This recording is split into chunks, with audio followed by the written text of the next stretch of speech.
Do you think the increasing use of AI will create a wave of unemployment for finance teams in the near future? How do you think about investment into AI technology versus people? Like, how much of a budget do you set aside in a relatively new technology?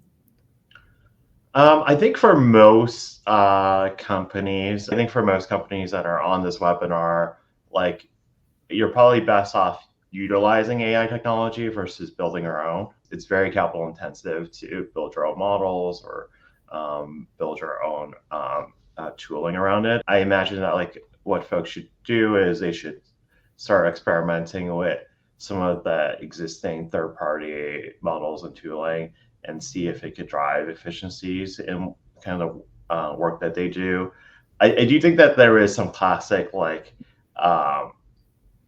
implementation costs to any new technology, and there's a long like standing reason why like you might not adapt like an Oracle or SAP ERP until you're a fairly large enterprise, because the cost of adopting that technology is like fairly expensive, even though it adds automation to your workflow. In some ways, there's technologies that are lower implementation costs and others that are much higher if you're changing the entire workflow of how you do all of your processing of accounting transactions. That's probably a pretty large lift. I think you kind of want to pick and choose areas where you feel like you get efficiency for like relatively low implementation costs, and then just experiment to see if there's a good vendor that could meet your needs. Pretty classic kind of like purchasing journey on that front.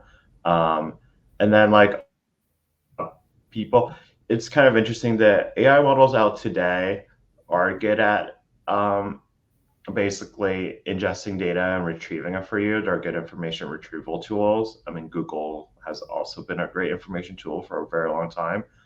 They run on a different sort of technology where it's more PageRank than it is inference, but they similar end result. If you like search a question on Google, it's pretty good at trying to figure out what the question should relate to based on past experience with other people searching the same question. I think so they're great at that. I think they're less good at like with very limited data and very limited context, like trying to figure out what to do. The models that are used by a lot of folks today have billions and billions of parameters. They're very, very large models, hence the name LLM. At most of your companies, you probably won't have the data sets that could really work for that sort of approach.